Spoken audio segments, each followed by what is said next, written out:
17h05, vamos iniciar aqui, começar aqui me apresentando, né?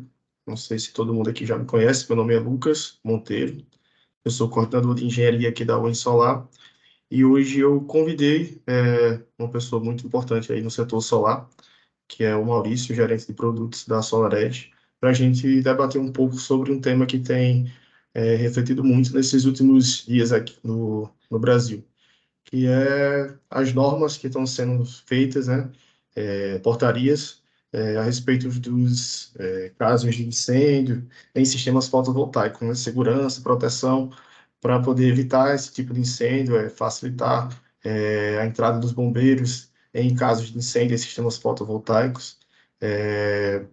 Para quem não conhece, aqui, a Win, ela é uma distribuidora de equipamentos fotovoltaicos, que fica no Rio de Janeiro, e a gente atende para o Brasil todo, tá? E hoje a gente está convidando um fabricante parceiro nosso, a SolarEdge, para a gente discutir um pouco sobre o assunto. Então, inicialmente, o Maurício ele vai começar falando um pouco aí sobre o que é, né, o arco elétrico, falar um pouco sobre o desligamento rápido também, mostrar alguns casos que aconteceram no mundo todo, né, de incêndio, por causa de arco elétrico, né, no CC. A gente sabe que o arco elétrico em corrente alterna, em corrente contínua, ele é mais difícil de ser extinguido, então a gente tem que ter um cuidado maior, tem que ter um equipamento que já tenha proteções para isso, para evitar esse arco, prevenir, né, impedir também, parar. E também equipamentos que já tenham também o sistema de desligamento rápido para caso o bombeiro precise ser acionado e fazer o trabalho dele de apagar o incêndio. Então, queria convidar o Maurício aí para começar a fazer a apresentação dele. Pode ficar à vontade, Maurício. Perfeito, Lucas. Primeiramente, obrigado, né? Agradeço o convite, a oportunidade, agradeço a todo mundo também que separou um tempinho para a gente conversar. Segurança é um tema importantíssimo, né? A gente vem já há alguns anos, vários fabricantes, né? O pessoal envolvido também no setor, tem discutido bastante a importância, mas até então a gente não tinha regulamentações e normas, né, para serem seguidas aqui no Brasil. E esse ano, o ano passado principalmente, mas esse ano continuou e tem acontecido muita coisa, né? E isso é muito interessante, acho que é em prol do setor, em prol da sociedade, é bom para todos que a gente começou a ter algumas regulamentações e é um caminho que a gente tem visto que é o caminho que tem seguido e que vai ser implementado e cada vez mais recursos, né? Então, é bem bacana ter a oportunidade de a gente poder falar isso aqui. Só antes de eu iniciar, só me apresentar, para quem não me conhece, eu sou Maurício Ritter, sou gerente de produtos da SolarEdge. Eu atuei já há anos, né, 8 anos na área de projetos e automação, sempre na área industrial, e aí eu caí de paraquedas em solar em 2016, não conhecia o mercado, era um mercado que ainda estava, né, engatinhando ali, 2015, 2016.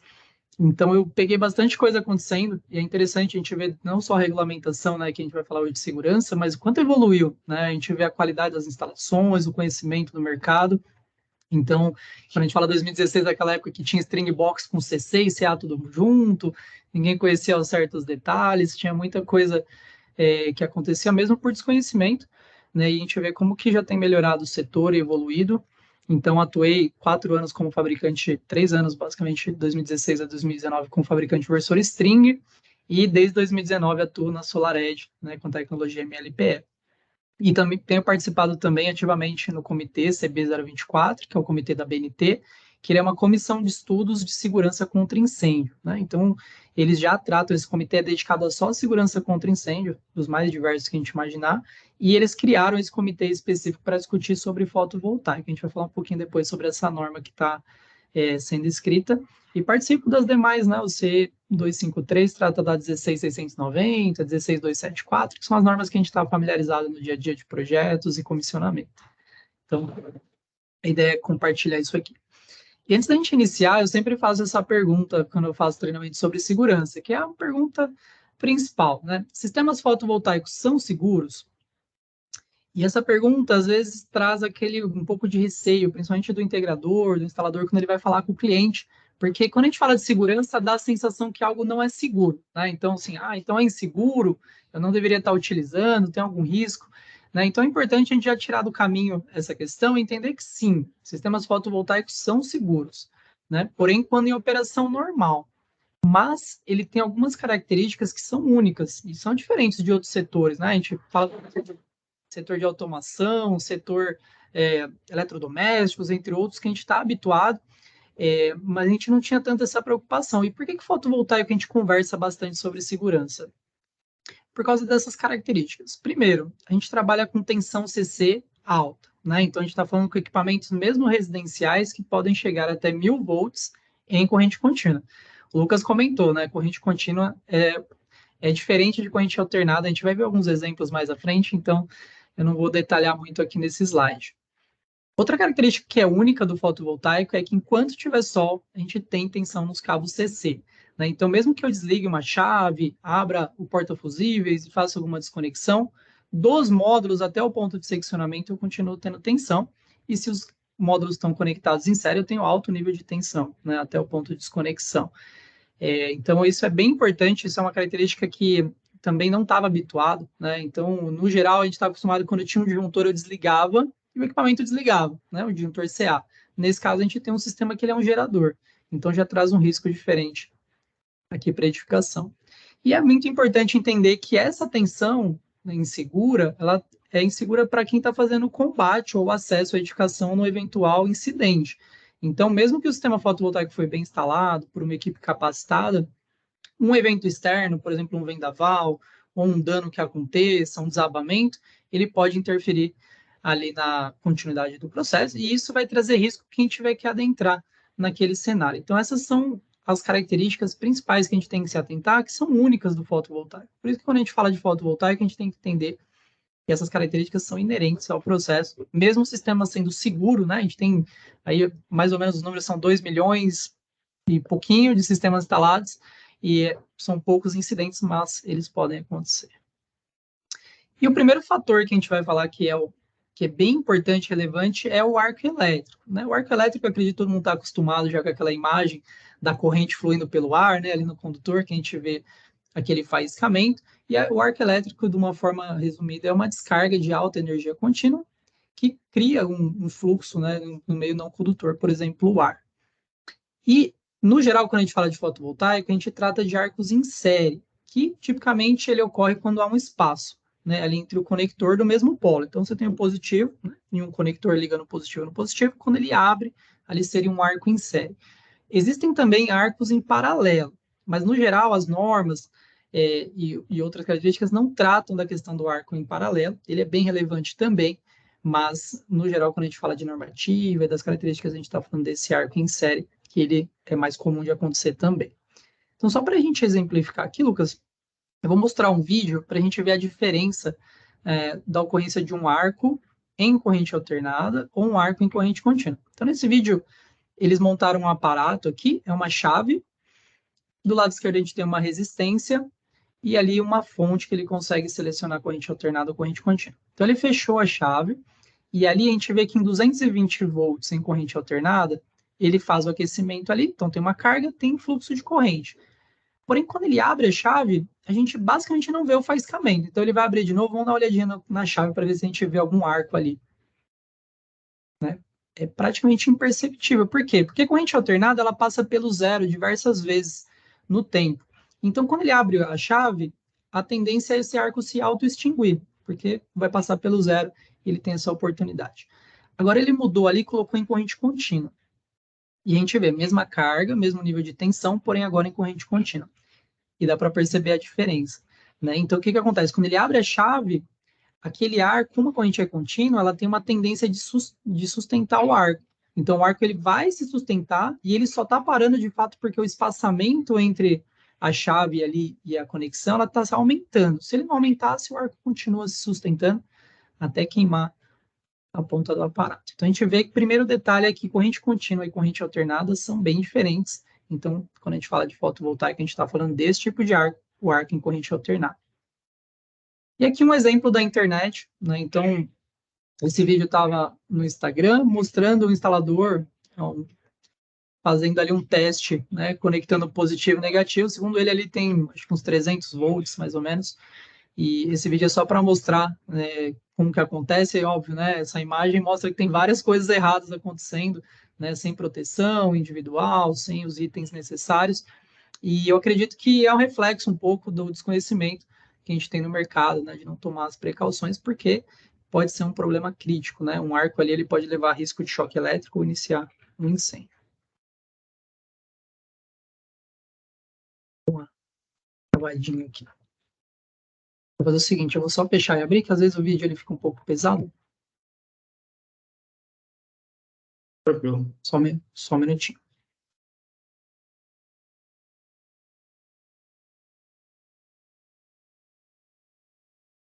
Esse vídeo é interessante porque tinha na época que estava começando a falar sobre norma, né, sobre a portaria 140, era muita gente estava contra essa exigência de ter proteção contra arco elétrico, falando que aqui, no Brasil não tem muito incêndio, não sei o quê, mas aí com esse vídeo a gente vê o quão é perigoso, né, o arco elétrico em CC, como pode causar um acidente. E mesmo com poucos módulos, né? Não é necessário ter, sei lá, 20, 30 módulos. 4 ou 5 módulos já é o suficiente ali para ele começar realmente um arco que pode, né, iniciar um incêndio. Então, o que, que poderia então causar um arco em um sistema fotovoltaico? Um exemplo é uma falha de conexão no cabo, mau contato, uma corrosão, danos por animais. Então a gente vê aqui dois exemplos, né? A imagem um é o cabo roído, né? Então é bem comum, a gente tem pego bastante sistemas em que roedores ou outros animais, pássaros, eles danificam a isolação do cabo. E aí, se esse cabo, né, dependendo do onde ele faz o contato, ele vai ter um arco acontecendo, pode ser um arco em paralelo ou uma fuga para a terra. Na parte de baixo, a gente vê também um conector mal crimpado, que é outro problema bem comum, né? Então, o uso incorreto das ferramentas, ou não possui a ferramenta correta, e aí, quando faz a crimpagem ali do MC4, não faz de forma adequada, e aí qualquer movimento no cabo, o cabo solta só um pouquinho, e ele inicia um arco e vai poder iniciar ali um aquecimento no conector. Outro exemplo são sobreaquecimentos em componentes. Então, esses componentes podem ser novamente os MC4, a gente está vendo na imagem acima, por exemplo, mau contato, uma má crimpagem, que ela vai causando mau contato e um pequeno arco, né? Não necessariamente todo arco é igual aquele que a gente viu na imagem. Então, um pequeno arco ele vai criando um ponto de aquecimento, vai derretendo ali o contato e no fim, né, depois de aquecer e vai entortando ali a parte de proteção, vai aumentando o gap e ele pode iniciar uma queima. E aqui na parte de baixo uma string box, né, a chave seccionadora com mau contato ali, a gente vê um aquecimento bem grande nas conexões ali, podendo iniciar então um incêndio. E um outro exemplo é o envelhecimento dos componentes. Então, ao longo do tempo, a gente está falando de equipamento que é para durar aí 20, 25 anos, esses conectores podem ir se degradando, dependendo de como eles foram instalados, e esse envelhecimento começa a causar um mau contato, esse mau contato, o aquecimento e assim por diante. Então, a gente vê alguns exemplos do que poderia iniciar o arco aqui em um sistema. E tem essa frase que eu peguei, né? Eu participei de alguns eventos dos bombeiros e alguns treinamentos de segurança contra incêndio, e é algo que eles usam bastante, e eu trouxe aqui para o nosso universo. Né? Quando a gente fala de incidente, não é qual o percentual de incêndios que está acontecendo, quantas pessoas que já morreram, né?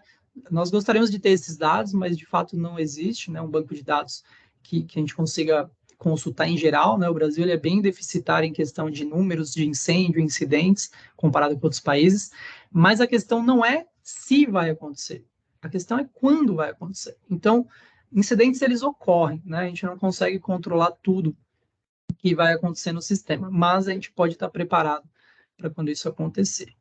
Então, aqui são alguns exemplos de coisas que já aconteceram no Brasil.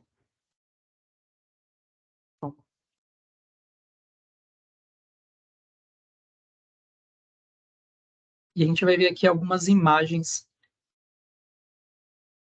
Deixa eu só carregar de novo.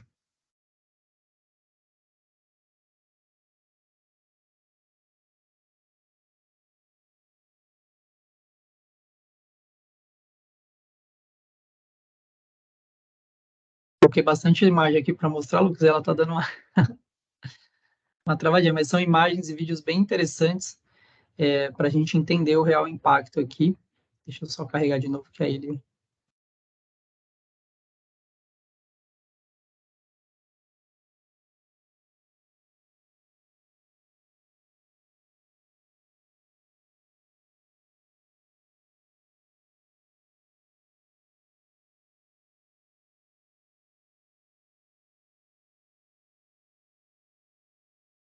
qualquer coisa tu desliga a câmera um pouquinho, mostra, depois volta de novo.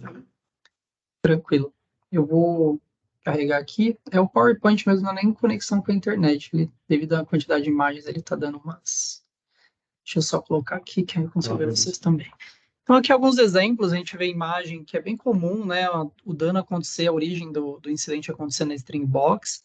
Mas lembrando que pode acontecer também a nível de módulo, né? Nas conexões ali da junction box, ali dentro são as conexões do módulo. Então, é um local também passível de falha.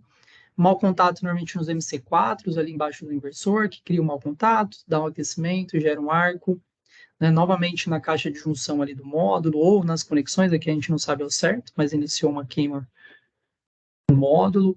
Então, fazendo aqui a extinção, né, do incêndio. Nesse caso, pegou fogo também na string box, ela desapareceu da foto, mas ela estava ali. Cenário de cima ele é externo, né? Ele é uma causa que não iniciou no fotovoltaico, mas como consequência ali tinha ar-condicionado, algumas coisas, pegou fogo no fotovoltaico. Então, é importante a gente ressaltar que nem toda falha ela vai iniciar no fotovoltaico, né? Então, ela pode ser uma causa externa, nesse caso, suspeita-se que foi o ar-condicionado, mas ele queimou o fotovoltaico, e aí os cabos vão ficar expostos, trazendo risco de choque elétrico ou podendo iniciar um novo incêndio. Né? Então, o cabo encostou um no outro, abriu um arco e inicia novamente o incêndio. O pessoal chama de reignição. Esse é um caso que está no site dos Bombeiros de Mato Grosso, que iniciou um incêndio na string box, e esse incêndio subiu pelos eletrodutos e pelos cabos, e chegou na parte superior. Então, ele entrou pela lateral aqui, e queimou os módulos ali na sequência. Né? Então, a gente vê a importância também de entender quais proteções poderia ter sido utilizada para evitar que esse fogo se propague e chegue a outros locais. Né? Ele poderia ter ficado contido só nessa região. Então, a ideia é as normas tratarem também esses comportamentos para que a gente entenda. Esse aqui é um caso que não é incêndio, é um desabamento, mas é mais para a gente refletir, por exemplo, num vendaval, isso tem acontecido muito, né, em algumas regiões do Brasil recentemente, em São Paulo aconteceu recente, no Sul tem acontecido vários fenômenos, e um desabamento ele pode romper o cabo. Rompendo o cabo, ele pode abrir um arco e iniciar um incêndio. Então, a causa inicial não seria o incêndio, mas o rompimento do cabo ali pode ter levado a isso. Nesse caso aqui, é o mesmo desse aqui que a gente está vendo do lado esquerdo, né, o telhado. Então, ele, além de subir pela lateral, ele também perfurou o telhado e começou a gotejar chamas ali dentro da edificação. Então, imagina um galpão que tem caixas de papelão ou material inflamável, algo do tipo, ele poderia ali gotejar e iniciar um incêndio dentro da edificação, mesmo que foi fora, né, o início. Então, a gente vê que é importante analisar esses cenários. E aí, notícias da internet, a gente tem diversos casos, né? Então, fábricas de calçado, tem bastante material inflamável, loja de calçados também em São Paulo, em Santa Catarina, um caso de um aviário que pegou fogo. Teve um caso de desabamento de uma concessionária de veículos, né? Então, devido à sobrecarga ali na estrutura, ela desabou. Então, imagina um cenário que o bombeiro tem que acessar o local, ficou pessoas dentro do carro, alguém embaixo ali daquele telhado, ele vai ter que acessar para fazer o salvamento. E se ele rompe algo ali, ele pode tomar um choque elétrico. A pessoa que está embaixo pode tomar um choque elétrico, né? Então, um cenário também de risco. Nesse caso, um posto de gasolina que desabou. É bem comum a gente ver instalações, né, nessa parte de cima do posto, que no geral, pelo que o pessoal fala, ela é um pouco frágil, né? Então tem que tomar cuidado. Pode acontecer, se não fizer essa análise correta e colocar sobrepeso, ela desabar. Imagina um cenário, né? Desaba o telhado, rompe um cabo, abre um arco num local que tem um ambiente explosivo ali. Então seria um risco muito grande também para esse tipo. Aqui não dá para ver o fotovoltaico, mas é um caso que aconteceu e tem fotovoltaico. Um exemplo também aqui de módulos que teve um início de incêndio ali no telhado. A gente vê a complexidade, né, do cenário. O que você faz, né, nesse momento? Como que você extingue? Qual que é o próximo passo? Então, a gente tem que estar preparado aqui. E um caso do Rio Grande do Sul, né, que teve recente de inundações. Então, a gente tem um sistema fotovoltaico ali. Então, pode ter pessoas tentando sair pelo telhado para fugir da enchente e tomar um choque, né? Então, tudo molhado, mesmo o equipamento desligado, e com pouca irradiação, continua tendo tensão. Né? Então, esses módulos estão, de fato, energizados, mesmo que está nublado. Então, aqui, só para exemplificar, a gente vê vários cenários de risco. Aqui é um caso que ocorreu na Tailândia. Né? Eu recebi esse vídeo do pessoal de lá, e foi um cenário que eles comentaram que demorou muito para conseguir apagar o incêndio. Então, o incêndio se iniciou provavelmente numa caixa de junção ali, de conexão, e ali abriu um arco e continuou, né, abriu um arco e começou a queima ali do material e ele continua. E a gente percebe que por mais que ele jogue água aqui, ele continua aceso, né? Então é um tipo de incêndio diferente. O arco ele sustenta esse fenômeno, aquele aquecimento, e ele permanece de forma contínua. Então é um desafio muito grande para os bombeiros ali, né? E lembrando que eles estão jogando água em cabos eletrificados, então ele também estava correndo um sério risco ali de tomar um choque elétrico, né? E aí a solução que eles encontraram ali foi cortar todos os cabos para tentar extinguir ali aquele ar, né? Então é um risco também, a gente vê mesmo o pessoal com uma luva ali, mas a outra mão sem proteção. Então a gente vê que cenários acontecem dos mais diversos e por isso que é importante a gente estar preparado e ter regras claras de como que são as questões de segurança. E aí como que a gente reduz então os riscos de segurança em sistemas fotovoltaicos? Basicamente tem duas ações que a gente tem que tomar. Primeiro é prevenção. Então, a gente tem que prevenir que o sistema fotovoltaico seja a origem do incidente, né? Então, isso cabe aos componentes de segurança que a gente vai ver mais à frente ali. E mitigar o risco. Então, no eventual incidente, deve ser evitado que o evento se torne mais crítico, né? Ou que ele traga risco. Então, mais crítico seria acontecer um desabamento, romper um cabo, e esse rompimento que vai causar um incêndio. Então, ele piorou um cenário que já era crítico. Ou risco de choque elétrico, né? Então, as pessoas que estão envolvidas ali naquela situação, elas, além do risco, né, de um incêndio ou de outros fatores que já é arriscado, ainda adiciona mais um grau de risco que é o equipamento eletrificado. Existem vários estudos internacionais e documentos, né, que tratam dessa experiência global. Eu trouxe aqui esse estudo da IEA, que ele é bem interessante. Eles compilaram boas práticas, recomendações de diversos corpos de bombeiros no mundo. E eles relatam aqui que só o fato de uma edificação ter um sistema fotovoltaico, ele já vai trazer alguns riscos adicionais. Que são eles: risco de choque elétrico, né? Porque mesmo que eu desligue o sistema, ele continua energizado. Risco de escorregamento e queda. Então, no eventual cenário como aquele, né, de uma enchente, eu vou sair dali, vou subir no telhado. O módulo ele tem ele é de vidro, basicamente a parte de cima, então eu poderia escorregar e cair, assim como os bombeiros que vão fazer o acesso. Risco de colapso da estrutura, então você adiciona peso à estrutura, mesmo que você calculou e ele suporta, mas num cenário de dano, né? Então pegou fogo numa pilastra, algo pode fragilizar e esse peso adicional vai ajudar a colapsar mais rápido. E risco de arco ou fuga-terra, né? Então, condutores estão energizados, acontece uma falha, e aí pode ser uma fonte de calor, gerar um incêndio ou choque elétrico novamente. E combustão, né? Então, antes a gente estava falando de materiais incombustíveis, então uma telha ali do material que não era combustível, e agora a gente tem um item lá em cima que ele é combustível. Então, quando ele pega fogo, ele emite gases, né? E pouco se é estudado, não tem muita informação de como que se comporta. Esses gases são tóxicos, vai dificultar ali o trabalho dos bombeiros, então é importante entender que esses riscos eles vão ser inerentes ali ao sistema que está no telhado. E aí, feita essa análise que foi identificado os riscos, eles entenderam quais são as principais práticas, boas práticas que os bombeiros têm tido. E são três detalhes que a gente precisa observar. Primeiro, é importante quem for fazer o combate saber que tem um sistema fotovoltaico lá no local. Então é a premissa. Cheguei, eu sei que tem um sistema fotovoltaico ali. Depois, minimizar os riscos, né, nas operações de combate a incêndio e prevenir que o incêndio não comece no sistema. Então, tem que ter algo que alerte os bombeiros, né, uma identificação visual, ó, aqui tem um sistema fotovoltaico. É importante garantir espaço suficiente para os trabalhos, então a gente vê às vezes telhados cobertos de módulos de fora a fora, sem nenhum caminho, né, para acesso ali. Então, é uma premissa também deixar passagens, deixar recuos da borda do telhado para poder fazer o acesso, né? Então, normas internacionais prevêem isso. Mitigar risco de choque elétrico, como identificando onde estão os cabos, né? Que os cabos passem preferencialmente por fora do edifício, né? Então, se acontecer um desabamento, alguma coisa, quem está dentro não vai ficar exposto. Usar condutos metálicos ou dispositivos também de desligamento, procedimento de como desligar, né? Não adianta só ter o dispositivo, mas é importante saber onde que eu aciono, como que ele funciona. E mitigar o risco de choque elétrico pela mangueira. Então, até os bombeiros, mesmo estando ali desligado, ou em cenários que eles têm que atuar, eles têm que conhecer ali o risco, né, e saber qual a forma certa de apagar o incêndio. E minimizar a exposição ali a produtos químicos, né? Então, utilizar EPI, máscara, o bombeiro tem que saber que ele precisa, né? Se tem um sistema fotovoltaico, o que é necessário, e prevenir que aconteçam arcos, né? Para que ele não inicie um incêndio. E aí, por exemplo, existem circuitos de interrupção de arco, que é o famoso FCI. Então, essas aqui são boas práticas que têm acontecido no mundo, tá? Então, Estados Unidos, Austrália, Japão, entre outros países que já tem bastante sistema fotovoltaico. Esse é um compilado do que eles, no geral, recomendam. Então, a gente vê que são práticas que elas são holísticas, né? Não adianta você fazer só um detalhe, não tem um componente que ele vai tornar algo seguro. Então, são várias ações, são várias frentes que, de fato, vão trazer segurança não só para os bombeiros, mas para o usuário e para todos que estão envolvidos ali.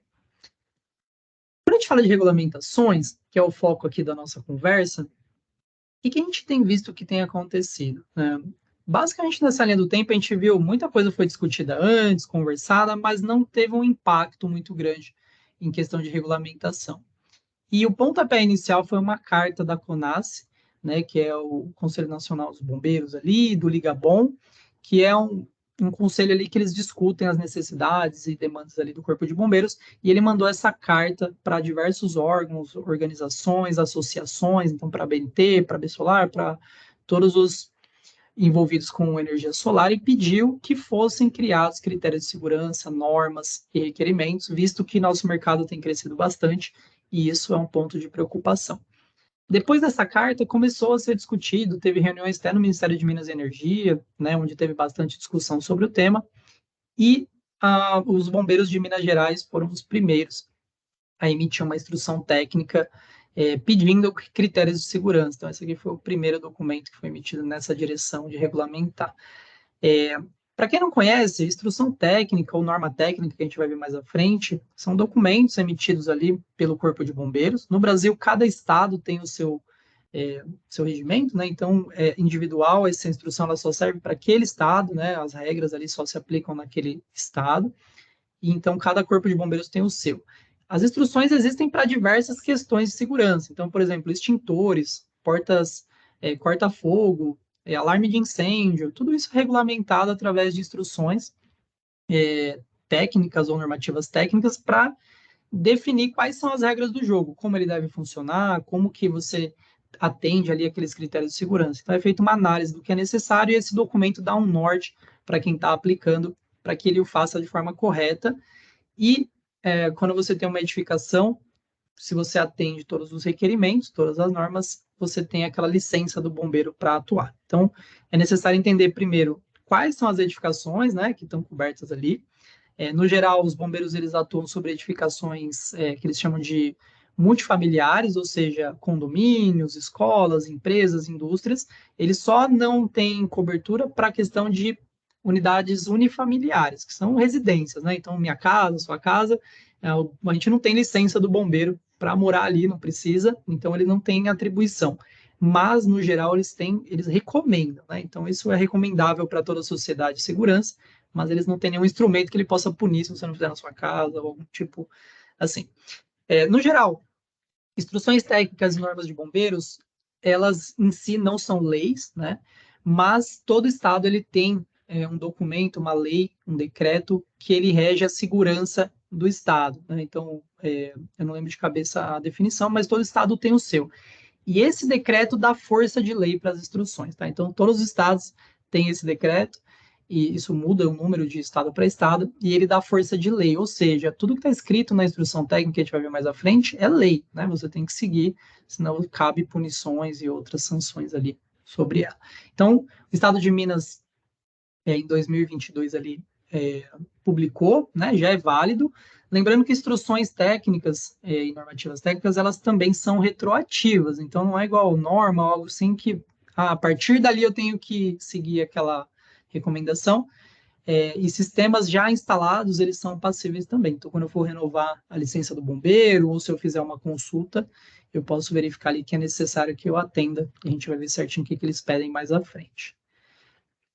Após essa instrução, também teve a portaria do Inmetro 140, então o Inmetro é nosso Instituto de Metrologia aqui do Brasil, e no geral ele verifica a qualidade de produto, né? Então ele não cria regra de segurança, normas, mas ele pode pedir que o produto tenha algumas características específicas, por exemplo, recursos de segurança.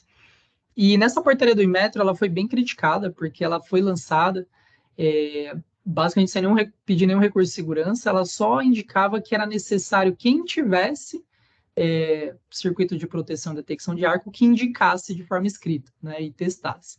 Então, quem não tivesse, tudo bem, não precisaria ter, e também não precisaria testar, e ficou por isso. Então, essa portaria foi bem criticada nas reuniões do Ministério de Minas e Energia e outros órgãos, e após esse evento, assim, eles começaram a revisar e verificar como que eles iriam implementar. A gente vai falar disso mais à frente. Depois, na sequência, teve também a norma técnica de Mato Grosso. Então, eles publicaram com alguns requerimentos, a gente vai ver mais à frente.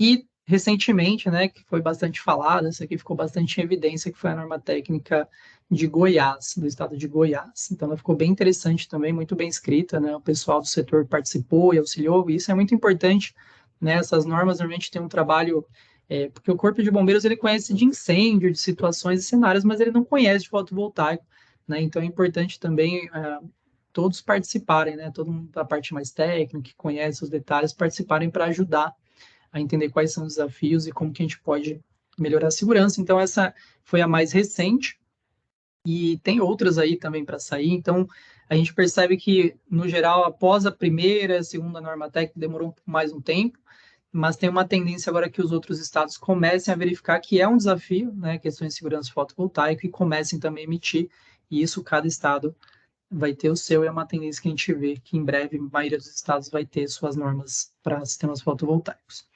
E aí, bem recente mesmo, né, isso aqui saiu, essa portaria do Inmetro, com o número aqui abaixo, propondo uma alteração a 140, que é aquela que eu comentei anteriormente. Então, após avaliarem que não tinha nenhum critério de segurança e tal, eles foram lançados essa portaria pedindo que fosse obrigatório nos equipamentos, né, os inversores, a FCI, então um sistema que detecte e interrompa o arco, para que ele não se sustente ali, não seja causa do incêndio. E ele recomenda também alguns textos indicando para o usuário que é recomendável utilizar sistema de desligamento, etc. Então, foi uma evolução bem grande, né? Demorou um tempo até o Inmetro fazer essa revisão, mas eles estão indo nessa direção, então os fabricantes vão ter que testar os equipamentos, eles têm um prazo de adequação de 12 meses para isso, né? Para que seja implementado o FCI, quem não tem, e ele vai trazer mais segurança. Então, o Inmetro também, né, tem essa força de lei, né, então vai ser obrigatório, não é opcional seguir essa normativa. E, em breve, né, a gente vai ter também uma norma brasileira focada em segurança em sistema fotovoltaico. Essa norma ela foi baseada numa TR, que é uma IEC, então não existe norma internacional para segurança, no geral, que desse para a gente simplesmente trazer para cá, né, uma IEC, mas existia essa IEC-TR. TR é um relatório técnico no qual vários especialistas discutem, né, pontos importantes, e eles fazem uma descrição geral com recomendações, né? Então, isso é uma TR. E baseada nessa TR está sendo criada uma norma brasileira, então vai ter uma NBR, com recomendações. Dessas recomendações, né, eu tenho participado do comitê, é a gente utilizar o que já existe, né? Então, a ideia não é criar nada do zero, mas já existem várias, por exemplo, edificações têm que seguir regras de segurança para comportamento ao fogo, para os telhados, tipo de materiais, material de revestimento e assim por diante. E a ideia é que essa norma chame essas outras normas para que quem trabalha com fotovoltaico consiga entender se está seguindo ali ou não. E ela também vai ter recomendações, procedimento de descomissionamento, né? Então, aconteceu um incêndio, como que eu faço para remover esses painéis? Quais são os requisitos que eu tenho que ter ali? Análise também de risco, né? Então, é importante, isso é algo que é bem importante, a gente entender que cada tipo de edificação traz um cenário diferente. Então, instalar um sistema, trazer um risco para uma escola, é bem crítico, né? Diferente de um galpão vazio, que tem só caixas. Então, a gente tem que começar a entender também, e essa norma vai trazer isso, que é essa análise crítica, né? Onde que eu preciso aumentar mais ainda meus critérios de segurança para trazer segurança ali para quem está ali dentro.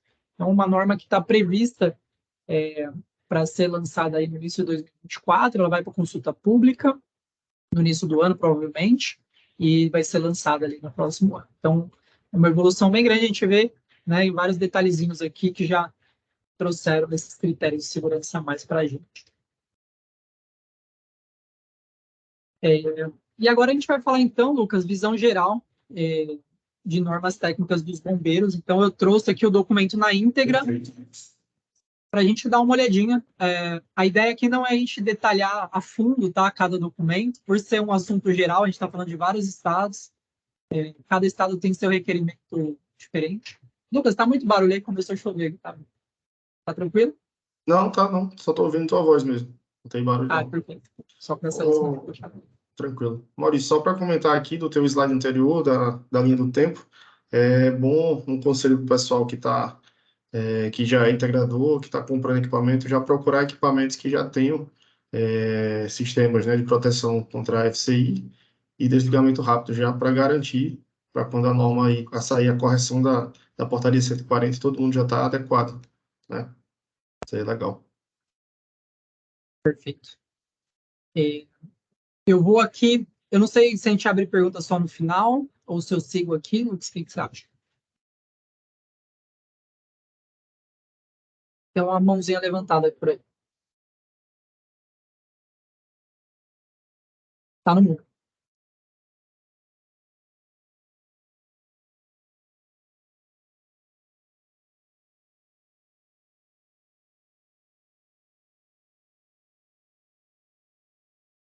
Ainda tá no mudo aqui para mim.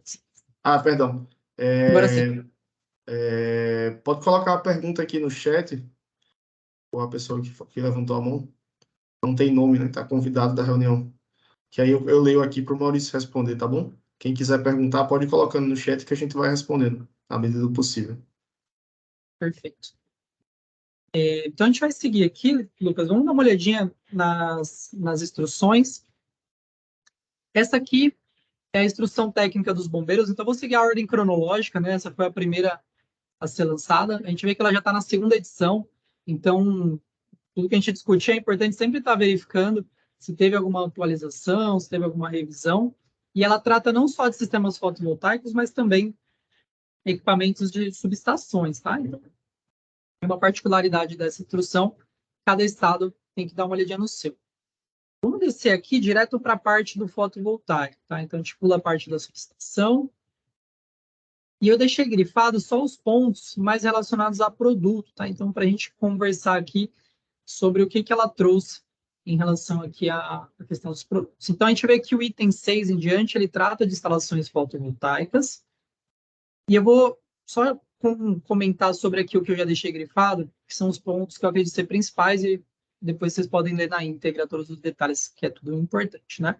E ele menciona Maurício, aqui, ó, deverão... Pode falar. a pergunta aqui foi do Robson, como tem a ver com o assunto que a gente estava comentando anteriormente, eu vou ler aqui, tá bom? As instalações anteriores terão que se adequar às novas normas? Perfeito. Sim, quando a gente fala das normas do bombeiro, instruções, elas têm efeito também em instalações existentes, tá? Então, tem que verificar cada caso se eles têm um prazo de adequação ou algum procedimento. Mas sim, quando for, por exemplo, tem uma edificação que tem um sistema fotovoltaico já instalado faz um tempo. E aí tem que ler os requerimentos e ele tem que, quando for fazer a renovação, ou quando for verificar com os bombeiros, ou solicitar, né, essa atualização da licença, atender os critérios para que ele possa continuar operando. Então, sistemas antigos e novos. Perfeito, obrigado, Maurício. Legal. Então, aqui ele comenta, ó, deverão ser também instalados equipamentos de proteção de falha de arco elétrico e dispositivos de desligamento rápido. Então, nesse item, ele já direto indica, né, que os sistemas fotovoltaicos vão ter que ter proteção contra arco e dispositivo de desligamento, que é para reduzir a tensão ali de forma segura. Ele menciona também nesse outro tópico aqui que deverão, né, os dispositivos de desligamento rápido têm que ser projetados ali, instalados em local seguro da edificação, e ele deve ser acompanhado da sinalização dizendo dispositivo de desligamento rápido para sistema. Então, ali seria onde eu faço o acionamento, que ele quer dizer, né? Então, eu preciso informar ali para o corpo de bombeiros, ou quem vai fazer o acesso, aonde que eu faço a ativação do desligamento. Por coincidência, né, tem um equipamento da SolarEdge aqui, que eles dão como exemplo, né? Então, nesse cenário aqui, ele quer dizer que aqui tem a indicação em vermelho, indicando que é aqui que faz o desligamento, e quando ele sabe que quando ele desligar essa chave aqui, nesse caso a chave seccionadora, poderia ser a chave da string box, poderia ser uma outra chave do local específico, e você indica, ó, após você fazer o desligamento aqui, o sistema vai reduzir a tensão e entrar em um nível seguro, né? Então, por isso que é importante indicar. E ele indica Isso aqui tem que ser em local de fácil acesso e devem ser fornecidas equipes de resgate, o layout do local da instalação dos painéis, né? Então, tem que ter uma documentação que informe onde estão os painéis. Isso é um ponto bem importante. Quando a gente chega numa edificação, nem sempre você consegue ver onde estão os módulos. Pode ser que tem vários blocos, ele está em um bloco específico. Então, esse layout vai ajudar as equipes de combate ali a saber onde estão posicionados os sistemas fotovoltaicos. E aí também precisa ter uma sinalização indicando, né, que a edificação possui um sistema instalado. E ele dá um exemplo aqui da imagem, já está, né, na 16690, mas ele reforça que tem que ter. Então, como tem força de lei, é obrigatório ter quem não tiver.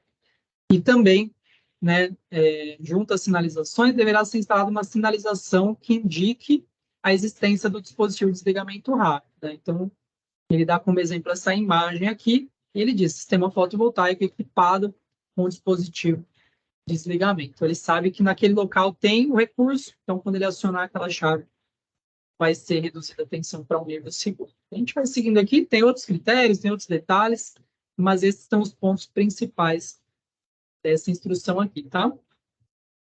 Agora a gente vai dar uma olhadinha na de Mato Grosso.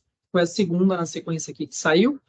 E é importante, cada estado ela muda, né, a estrutura, a dinâmica, e é por isso até que a ideia daqui da gente mostrar na íntegra, para entender a diferença e a gente ver como é importante cada estado observar seus requerimentos.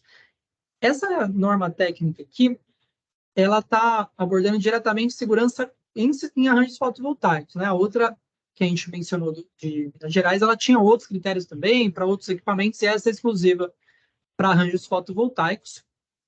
E eu vou descer aqui, tem as definições, normalmente essas normativas vão ter as definições, um resumo do que se trata, e uma particularidade dessa é que ele classifica as instalações de acordo com o tamanho, né? Então, ele define como pequenos sistemas menores que 1 mega, intermediários sistemas entre 1 e 5 megas, e grande porte, sistemas acima de 5 mega. Então, uma particularidade.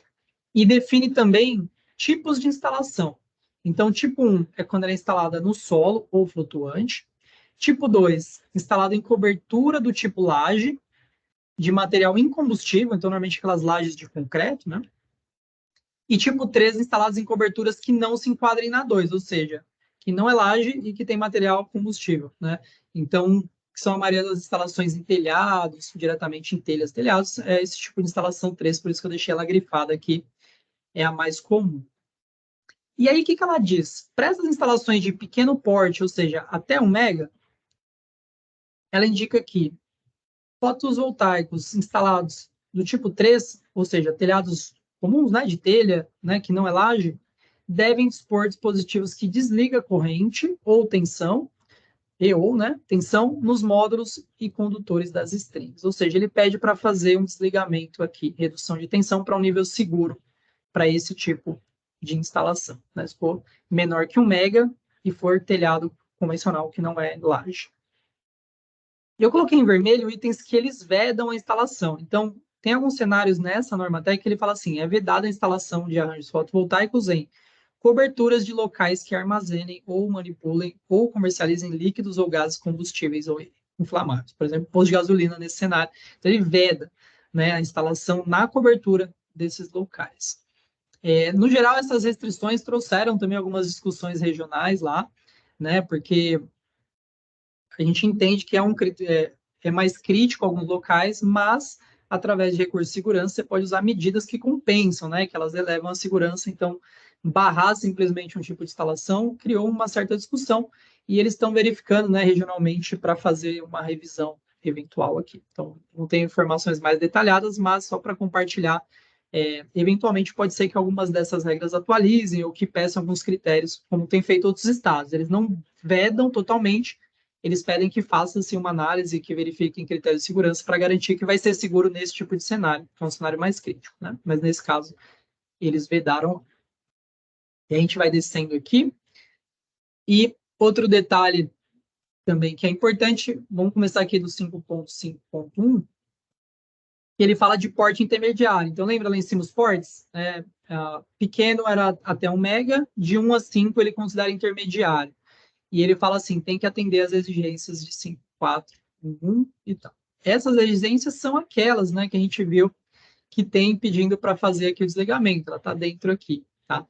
E lembrando que ela fala do tipo 13. Então, se a usina for maior que 1 mega até 5, mas ela está em telhado, tem que seguir a questão do desligamento. Se ela fosse uma usina de solo, aí muda o tipo de instalação, seria tipo 1, né? Então, só para entender também essa dinâmica, é importante dar uma olhadinha, mas está falando que, basicamente, independente do tamanho, tem que ter dispositivo de desligamento se estiver instalado em telhado, tá? E aí, a gente vê aqui mais uma restrição, né? E ele comenta aqui, em ocupações do tipo local de reunião de público, escolas, hospitais similares, que por sua peculiaridade de risco, área, tipo e público densidade populacional, somente poderão instalar arranjos fotovoltaicos em coberturas tipo 2. Qual que é tipo 2? Eu coloquei um comentário aqui, lajes de materiais e combustível. Então, só poderia em laje. Né? Então, esse também foi um que causou um pouquinho de discussão. Eles estão verificando para revisar. Que aí não poderia instalar nem escola, nem hospital, nem locais que têm bastante público, shoppings, casas noturnas, restaurantes, etc.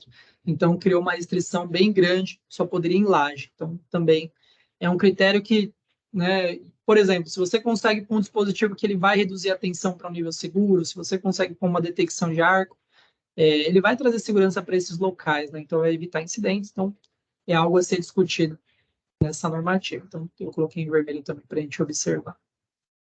E no finalzinho aqui, ele pede que seja preenchido, né, um atestado de conformidade, indicando se você está atendendo os critérios, entre eles o desligamento, né? Aqui é o dispositivo que desliga a corrente de tensão. Aí você vai dizer se está conforme, não conforme, quem fizer a vistoria, e assinar. Então, o responsável vai ter que certificar que está sendo atendido isso aqui. Então, bem interessante, a gente vê, muda, né, da primeira que a gente viu, traz alguns critérios, traz algumas restrições. Agora, Lucas, a gente vai para aquela mais atual, né, que é a norma técnica 44 do Corpo de Bombeiros de Goiás. Ela é bem curtinha também, a gente viu que aquela, se eu não me engano, tem, não está indicado aqui, mas são 4 folhas. Essa aqui também é bem curtinha, se não me engano, são 6 folhas, 6 páginas. Então, recomendo todos dar uma lidinha, uma olhada, que é bem simples de acessar e fazer a leitura. Então, ela dá uma referência das definições do que é arco e das características. A gente vai pular direto aqui para os requerimentos. E aí, a diferença dessa aqui, dessa norma técnica, é que ele classifica os sistemas por tipo.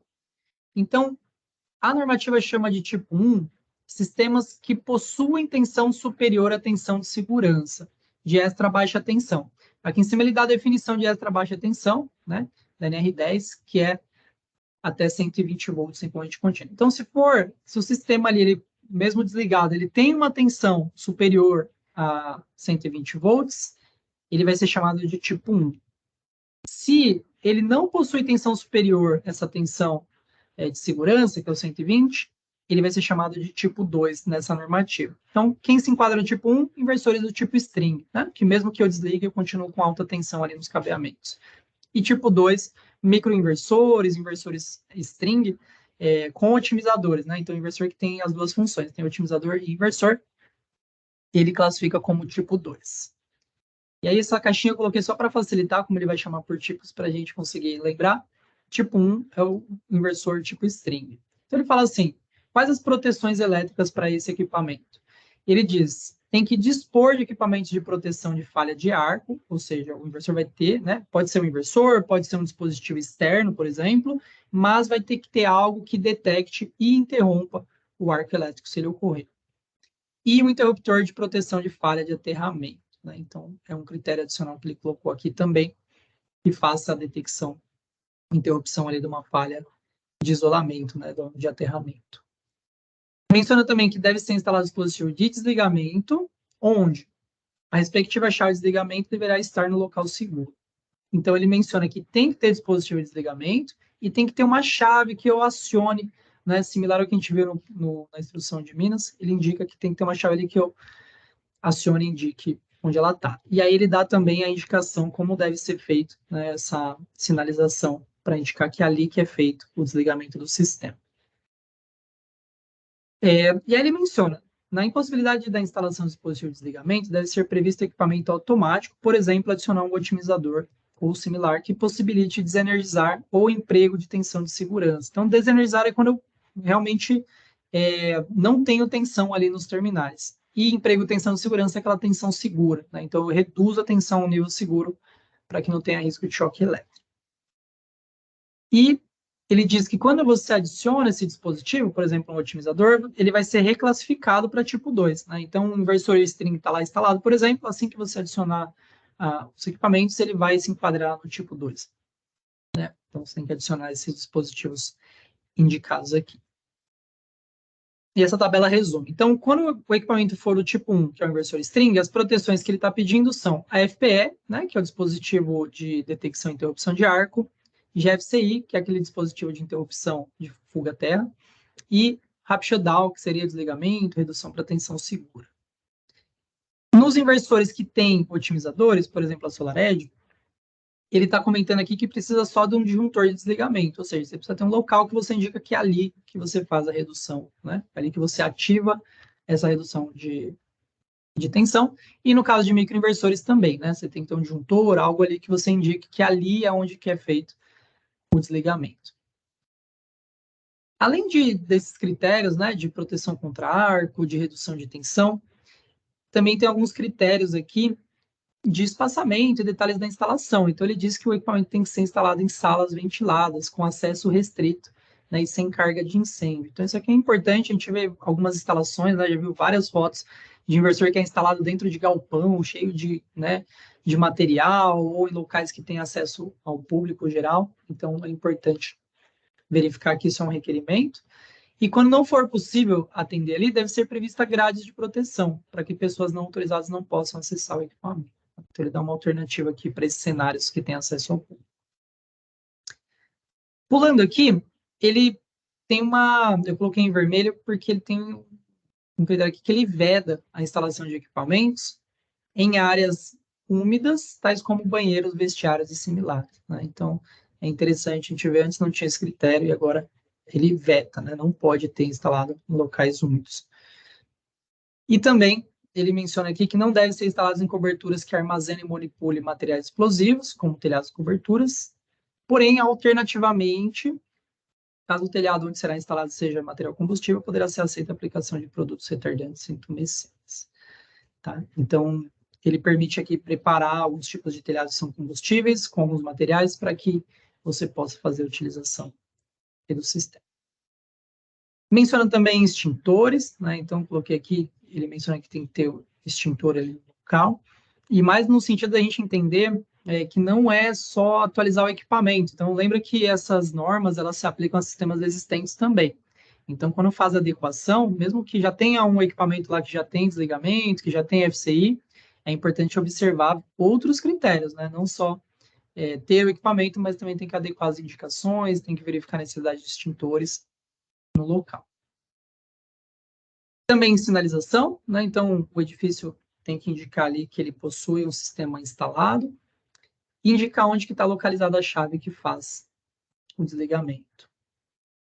E aí ele menciona do tipo 2, né? Então, a gente vê que tem duas indicações diferentes, que ele chama de disjuntor de desligamento, quando você tem o otimizador ou inversor, e quando é o inversor do tipo string, ele comenta, a gente pode até voltar aqui, ele chama de chave de desligamento rápido. Né? Então, ele muda o termo de um equipamento para o outro, disjuntor de desligamento do sistema. Então, é importante entender também esse detalhe. E tem uma menção sobre baterias também, então é interessante que ele menciona aqui que em áreas de instalação de baterias devem ser projetadas medidas de segurança previstas à edificação ou área de risco, devendo ser avaliada a critério do RT. Né? Então, verificar com os bombeiros quais são os critérios ali para atender caso a caso. E ele menciona o item da NBR 13231. Eu dei uma olhadinha ontem só para ver o que se tratava, e ele tem alguns critérios de ventilação, características da sala, então são alguns critérios que já existem para locais que vão receber esse tipo de material. Tá? Então, o profissional vai ter que consultar os detalhes dessa norma para verificar que se a sala que ele vai colocar a bateria atende às especificações. E aí, para fechar aqui, no finalzinho, ele menciona, que é uma das perguntas que fizeram, né? As edificações que já possuem sistema fotovoltaico instalado, quando da vigência dessa norma, que já está vigente, tá? terão prazo de 1 ano para se adaptarem por completo às exigências. Então, ele dá um prazo para que os sistemas que já estão instalados sejam adequados para atendimento à norma. Então, é isso. Lucas, acho que deu para ter uma visão geral. A gente vê que, dos critérios que a gente viu aqui, basicamente, tudo que a gente falou naquele slide anterior, que são boas práticas globais, né? Identificar que tem sistema fotovoltaico, identificar onde que eu faço o desligamento, identificar ali os riscos, né? Então, ter sistemas de proteção contra arco. Então, não tem nada assim de novidade, né? Que o mundo já não está aplicando, que outros grandes fabricantes, né, já têm fora do Brasil. Então, é só uma questão mesmo do mercado se adequar e usar equipamentos que já tenham essas proteções. É mais uma questão de obrigar o pessoal a comprar o equipamento correto, né? Com as proteções adequadas. Porque enquanto não tivesse essas normas, o pessoal não iria se adequar. Resumindo. Exatamente. Exatamente. Então, esse foi um critério também, uma questão que chamou bastante atenção nas discussões do Ministério de Minas e Energia, é que vários fabricantes que estão no Brasil, eles também atuam em outros mercados que têm requerimentos, né?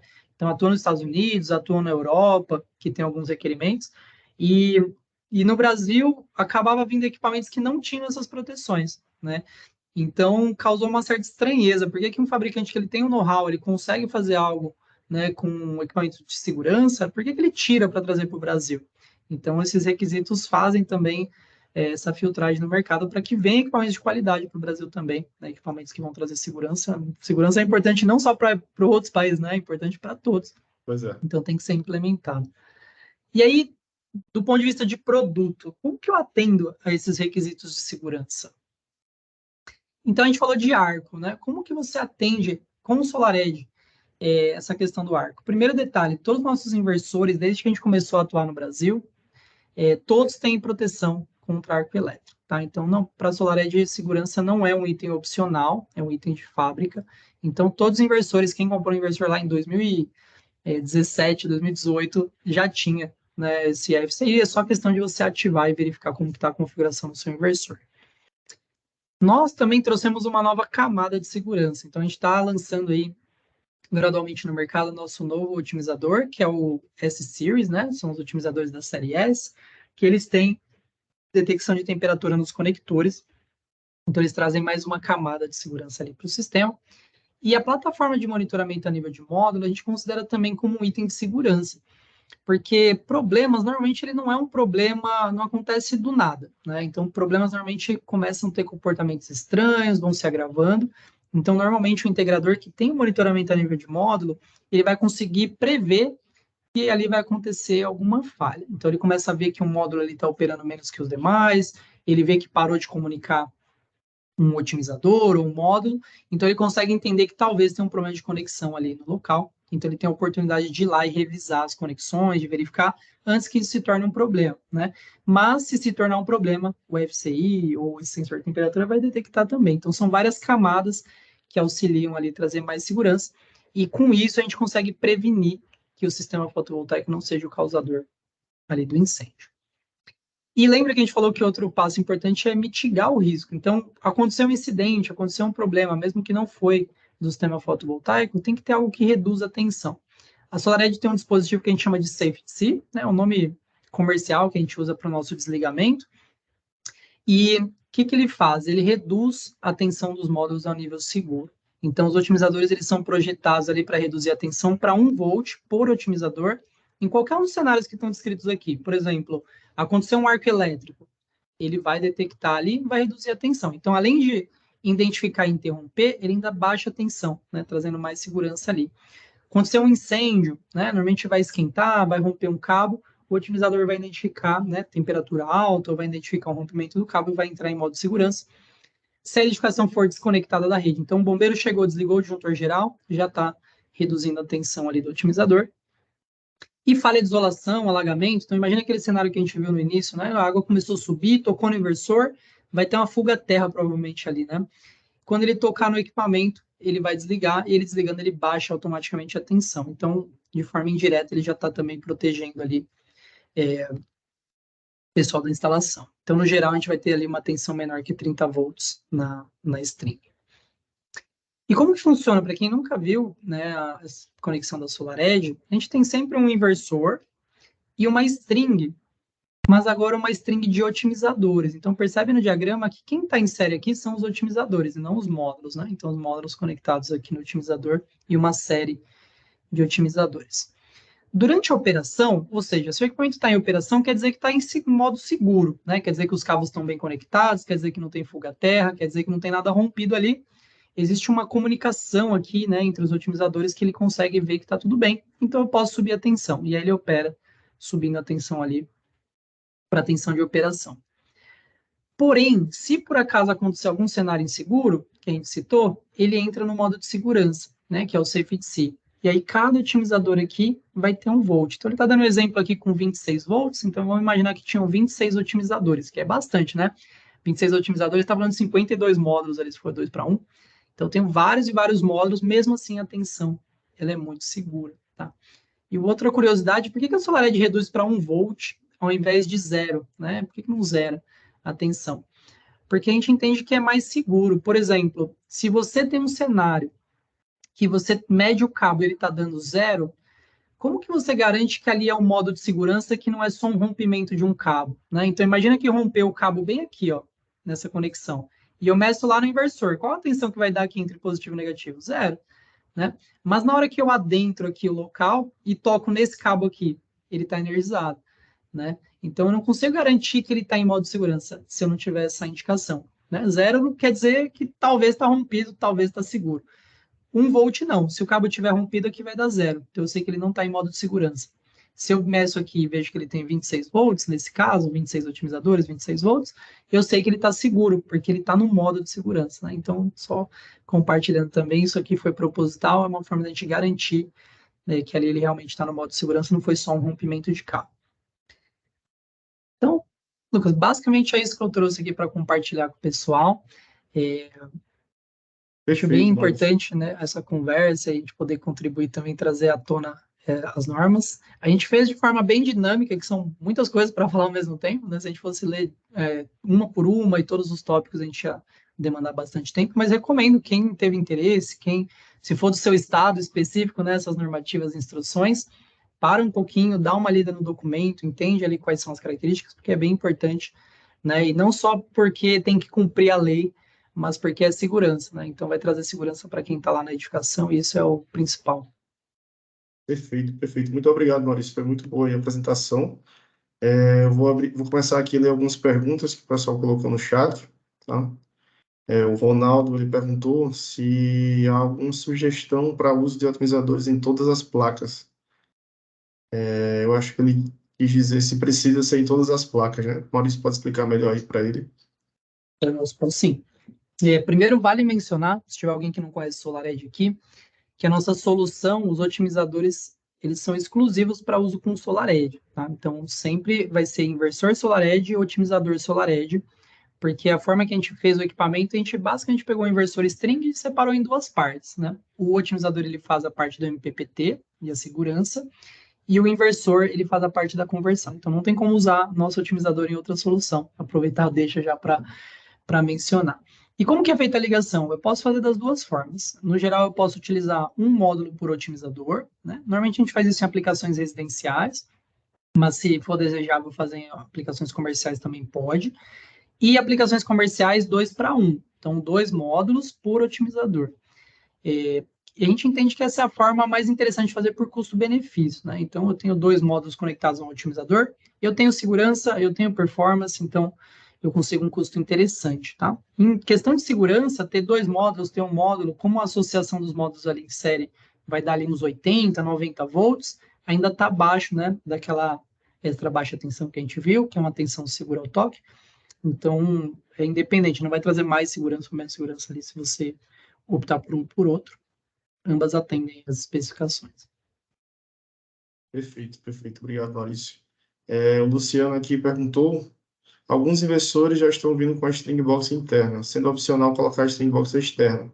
Com essas normas, as string box externas serão obrigatórias? Não necessariamente, né? Quando ele fala string box interna, ele está indicando, por exemplo, que tem normalmente um DPS ali, os fusíveis dentro, uma chave no próprio inversor, né? A gente viu até no exemplo da instrução de novo, tem que consultar, que são instruções diferentes ali, requerimentos diferentes, mas a gente viu que ele deu um exemplo da SolarEdge, né, na instrução de Minas, mostrando a chave do próprio inversor, tá? Então, ali, eu só tenho que identificar. Mas tem que lembrar que tem outros critérios, por exemplo, ele fala que a chave tem que ser acessível, tem que estar em local de fácil acesso. Então, depende do modelo do equipamento que você está usando, essa chave, se ela não for acessível, você vai ter que adicionar uma chave externa, né, e indicar ali que ali vai ser o desligamento. Mas a questão da posição da Stream Box, no caso, não é tão relevante, não proíbe que tem, mas você tem que atender o que está sendo solicitado ali. Então, se pede que a chave seja colocada no lugar acessível, tem que estar acessível. Então, tem que ver nesse caso aí. Perfeito. A maioria dos equipamentos já vem, né, com a chave CC e DPS interno, mas tem que se atentar, para caso não venha, continuar colocando externamente a string box. Exato. E verificar, né, esse critério, por exemplo, existem vários modelos de string box. Vamos supor, string box tem uma tampa, e aí não está acessível a chave, ou, enfim. Então, Verdade. são critérios que têm que ser avaliados, né, e tem que ver o entendimento dos bombeiros também quanto a isso. O Robson pediu o contato do Maurício para conversar um pouco sobre a plataforma da SolarEdge que ele está tendo dificuldade. Robson, depois a gente marca uma reunião para você dizer quais são as suas dificuldades. Acredito que deve ser no design, Legal. provavelmente. Depois a gente pode mandar um e-mail para todos que participaram também com os contatos. A gente tem uma central de atendimento, né? A gente consegue compartilhar para auxiliar o pessoal. Quem quiser conhecer mais também. Vocês vão compartilhar os slides no final? Sim. Sim, a gente pode compartilhar sim. Perfeito.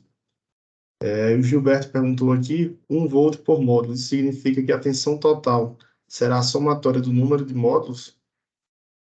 Isso, é 1 volt por otimizador, né? Lembrando que pode ter 2 módulos por otimizador, então não vai dar a mesma quantidade de módulos, né? Mas sim, então, tipicamente, com os módulos que a gente tem no Brasil hoje, 550 watts, 540, etc., a gente está falando normalmente de 32 módulos, vai dar 15, 16 otimizadores, tá? Então, a gente está falando de tensão de 16 volts, mas é essa a conta. Então, 15 otimizadores, 15 volts, 14 otimizadores, 14 volts. Essa é a tensão máxima que vai ter ali Perfeito. no modo de segurança. Para finalizar aqui, o Robson perguntou se já está valendo para o Rio de Janeiro. Nesse caso, Ainda não, ainda é importante acompanhar, porque essas normativas elas surgem assim, né, sem aviso prévio. Normalmente, quando a gente vai ver, já foi publicada, mas ainda não, tá? Então, o Estado do Rio de Janeiro ainda não tem uma instrução, uma normativa dos bombeiros para isso. é isso. Mas lembrando, Lucas, o Inmetro que eu mencionei, eu só não abri aqui o documento do Inmetro, por questão de tempo mesmo, mas ele pediu, né, que seja implementado o FCI no equipamento, então também tem que ficar atento a isso. Isso sim abrange o Brasil inteiro, tá? Então a questão do FCI e algumas recomendações tem um prazo para adequação, né? Porque aí a gente não está falando de instalação, a gente está falando de produto. Então os produtos ali que vão ser instalados, que vão ser vendidos e que vão ser testados no Inmetro vão ter que ter, aí é nível nacional. O restante, tudo que a gente falou é regional, cada bombeiro ali. É importante que você frisar que essa nova correção aí da portaria vai obrigar, né, a ter a proteção contra a FCI já nos equipamentos. Então, o pessoal tem que ter cuidado. Robson falou aqui, o que me preocupa é ter que adequar as instalações antigas. É inevitável, né? Tem que, se a partir do momento que o bombeiro surge com a nova norma, tem que se adequar. Você pode até oferecer isso como um serviço extra, né? Dependendo do cliente. Não precisa obrigatoriamente você ir lá e colocar de graça, digamos assim. Você pode agregar valor isso como um serviço extra. Isso aí fica a critério. Mas tem que se adequar. Tá bom? Sim, Lucas. E é importante, só para fechar, quando a gente fala de questões de segurança, né, sempre o foco é trazer a segurança, né? Então, o fato do sistema já estar instalado não muda a questão que é um risco, né? Então, a gente tem já milhões de sistemas instalados e, de alguma forma, isso no futuro poderia trazer um risco, por isso que é importante essa questão da adequação. E o segundo ponto, a gente comenta, né? Quando a gente trabalha com equipamentos que é para durar tanto tempo assim, né? Sistema fotovoltaico, a gente fala de 20, 25 anos. Por isso que é importante, quando você faz a escolha do fabricante, você já entender quais são os cenários, né? O que está por vir. A gente fala dessa questão de segurança já faz um tempo, né? Diversos países já aderiram a questão do desligamento, a questão da proteção contra arco. A gente comenta sobre baterias, a gente comenta sobre controle de exportação, coisas que já estão acontecendo no Brasil. Então, a escolha do equipamento ela tem que ser feita baseada já pensando não só no cenário atual, né, do Brasil, mas pensando o que pode vir. Então, o que vai virar norma daqui 1 ano, daqui 2 anos, daqui 3 anos? Porque senão, de fato, você faz a venda para o cliente, prometendo ali que ele vai ter a geração, né, aquele retorno de investimento ao longo do tempo, e aí entra uma normativa e ele basicamente é barrado, bloqueado, né? Então, é importante, né, nas vendas de novos projetos, não só essa questão de segurança, agora já é uma realidade, né? Estados, por exemplo, que não têm a norma técnica, já deve considerar também, né? Porque isso provavelmente vai entrar em todos os estados. Mas em outros recursos, né? O equipamento ele tem recurso de segurança, ele aceita baterias quando mudar a norma de injeção na rede, por exemplo. Então, é um alerta, assim, que é um mercado que a gente está falando, é uma maratona, não é coisa de 100 metros. Então, é importante que a gente já pense que o equipamento tem que atender lá no futuro. E aí sim, o cliente optou, não, quero esse aqui mesmo, se mudar a norma eu assumo os custos, aí tudo bem. Mas nós, como integradores, como projetistas, a gente tem que trazer à tona para o cliente esses riscos, né, que podem acontecer. Perfeito. É isso aí, pessoal. Se alguém tiver mais alguma dúvida, pode colocar aí, mas eu acho que acabou aqui no chat. Tá? Gostaria de agradecer novamente ao Maurício pela disponibilidade aqui de trazer essa apresentação e agradecer ao pessoal pela participação também. Quem tiver mais dúvidas pode acessar aqui, vou deixar meu contato aqui, porque aí vocês podem perguntar aqui no meu WhatsApp. Esse contato aqui é o WhatsApp. Pode falar lá comigo que eu corro atrás aí de responder, ou até aciono o Maurício também, se for preciso, e a gente tira a dúvida de vocês, tá bom? Obrigado aí, pessoal, tenham uma boa noite e até a próxima. Valeu, Maurício. Perfeito, pessoal. Um abraço, obrigado. Até a próxima. Tchau.